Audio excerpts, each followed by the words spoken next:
Maths and science के related videos को देखने के लिए मेरे चैनल को सब्सक्राइब कीजिए। अगर अच्छी लगे वीडियो तो बेल आइकन को प्रेस कीजिए। When two lines intersect at angle between them is right angle, then the lines are said to be perpendicular. आपके पास टू लाइंस हैं, मान लो एक है आपके पास ए बी ऐसे, यहाँ पे मान लो नाम ले लिया ए बी, और दूसरी लाइन ऐसे है सी डी। अगर ये दोनों लाइन जो कट कर रही हैं, इंटरसेक्ट कर रही हैं, इन दोनों के एंगल जो है 90 डिग्री बन रहा है, ये वाला एंगल 90 डिग्री बन रहा है, तो आप क्या कहोगे कि ये जो लाइन सी डी है वो ए बी ऊपर परपेंडिकुलर है, तो आप क्या लिखोगे C D is perpendicular to A B. ठीक है, ये बेसिक सी बात है कि अगर दो लाइंस आपस में कट कर रही हैं और उनके बीच में एंगल 90 डिग्री का है, तो हम कहेंगे कि ये वाली लाइन या ये वाली लाइन दोनों आपस में एक दूसरे के परपेंडिकुलर हैं। ओके, देन आती है आगे बात पैरेलल की। देखो दो लाइंस ऐसे चल रही हैं सीधी, एक लाइन ऐसे चल रही है, दूसरी लाइन भी इसके सीधी चल रही है।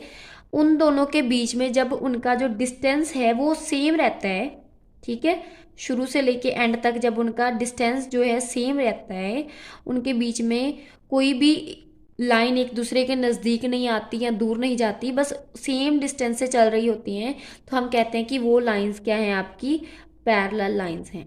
ठीक है, इस वाली एक्सरसाइज में आपका यही कंसेप्ट यूज होना है कि perpendicular lines and parallel lines. ठीक है, okay. First question is which of the following are the models of perpendicular line. First is adjacent edges of table top. हमें पता है बेटा कि जो आपका टेबल टॉप होता है वो ऐसे ही होता है ना, मतलब देखो टेबल ऐसे ही बना होता है, ऐसे देखने में हम बनाते ऐसे हैं, फिगर ऐसे बनाते हैं क्योंकि हमें वो 3D पिक्चर दिखानी होती है ना, शो करनी होती है कि ऐसे बना हुआ है हमारा टेबल, ऐसे बना हुआ है, लेकिन एक्चुअल में तो वो ऐसे ही होता है ना। तो उनकी एजेस जो होती हैं वो 90 डिग्री ही होती हैं, ये भी 90 डिग्री, ये भी 90 डिग्री, ये भी 90 डिग्री एंड ये भी 90 डिग्री। तो आप क्या कहोगे कि yes the adjacent edges, adjacent means जो साथ साथ होती हैं, ये वाली के साथ वाली ये वाली, तो इसकी एडजेसेंट ये वाली हो गई। तो ये जो एडजेसेंट एजेस हैं उनकी वो क्या होती है 90 डिग्री की होती है, तो फर्स्ट आ जाएगा आपका ट्रू। ठीक है, second is the lines of railway track. अब देखो रेलवे ट्रैक तो बेटा ऐसे चलता है ना, आपकी रेलवे की लाइंस ऐसे होती हैं, ऐसे ऐसे पटड़ी ऐसे बनी होती है आपकी रेलवे की, तो ये दोनों कभी भी परपेंडिकुलर नहीं हो सकती, तो यहाँ पे आएगा आपका नो, क्योंकि ये पैरेलल होती है। अब यहाँ पे पहले में आ गया येस एंड सेकेंड में आ गया no. The line segment forming the letter L. अब देखो एल बना रहा है, एल में तो सीधा सीधा ही 90 डिग्री का एंगल बन रहा है, तो दिस इज ऑल्सो येस, तो ये भी आ गया आपका Y for yes. The letter V. अब देखो वी में बेटा 90 डिग्री का एंगल नहीं बनता, वो एक्यूट एंगल बनता है, तो ये आपका नो आएगा क्योंकि वो एक्यूट एंगल बन रहा है, लेकिन हमने ये बताना है कि वो परपेंडिकुलर बन रहा है या नहीं बन रहा है परपेंडिकुलर। ठीक है, तो यहाँ पे आ जाएगा आपका नो।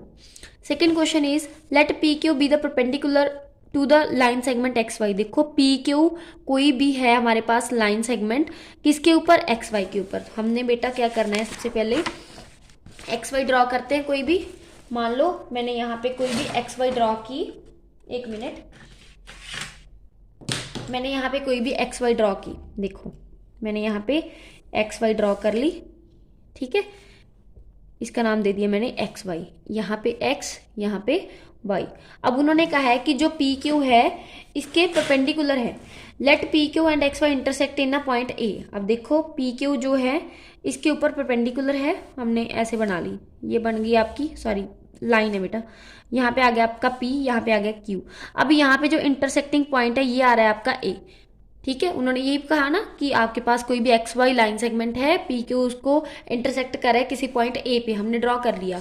अब उन्होंने साथ में पूछा कि what is the measure of angle P A Y. अब देखो पी ए वाई, देखो एल बना रहे हैं ना बेटा, जब भी कोई एंगल एल बनाता है तो वो कौन सा होता है, राइट एंगल। तो उन्होंने ऐसे पूछा है कि उसका मेजर क्या होगा, तो आप नॉर्मली लिख दोगे angle P A Y is equal to 90 degree. हमें पता है कि वो 90 डिग्री ही बनेगा।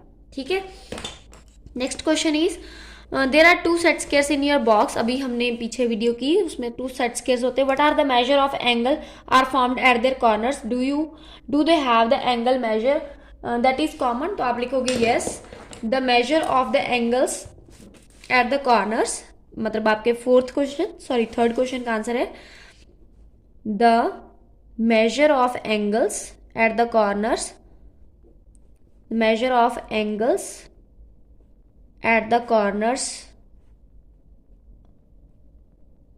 are, फर्स्ट का आएगा 30 डिग्री, 60 डिग्री एंड 90 डिग्री, ठीक है। एंड सेकंड का आएगा 45 degree, 45 degree and 90 degree. And अब उन्होंने पूछा है कि कोई एंगल कॉमन है, तो आप क्या लिखोगे, yes 90 degrees in common, is common, 90 degree is common, ठीक है, between them. Fourth question is study the diagram. आपने इस डायग्राम को स्टडी करना है। The line L is perpendicular to the line M. ये जो लाइन है एल, ये परपेंडिकुलर एम के है। आपने बताना है कि सी ई इज इक्वल टू ई जी है, सी ई इज इक्वल टू ई जी है। ऑब्वियस बेटा, देखो 1 2 और ई जी में भी 1 2, तो आप क्या लिखोगे, येस दे आर इक्वल।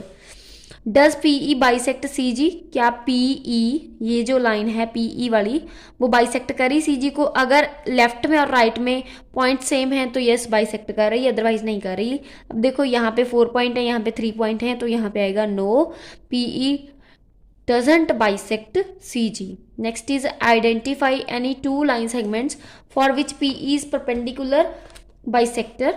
ऐसी आइडेंटिफाई करनी है 2 लाइन्स फॉर विच, जिनके लिए P E is perpendicular bisector, जिनके लिए पी ई जो है परपेंडिकुलर बाइसेक्टर है। वो कौन कौन से हैं बेटा, ये वाली, एक तो आ गई बी ई एंड एक आ गई ई एच। तो आप क्या लिखोगे, इसका कौन सा था, फोर्थ के थर्ड का आंसर, फोर्थ के सी का आंसर बी ई एंड ई जी, उनका परपेंडिकुलर बाइसेक्टर कौन है, पी ई है, ठीक है। Next is are these true, A C is greater than F G. A C में कितने हैं 1 2 और एफ जी में कितना है 1, yes obvious this is true. Second is C D is equal to G H, C D is equal to G H, this is also true, क्योंकि एक एक का ही गैप है दोनों में, ठीक है। Next is B C is less than E H. अब देखो ई एच में तो 1 2 3 का गैप है और बी सी में 1 का गैप है, तो this is also true, this also are true, ठीक है। अब इसके साथ ही हमारी ये एक्सरसाइज डन हो गई। अब नेक्स्ट करेंगे हम 5.6।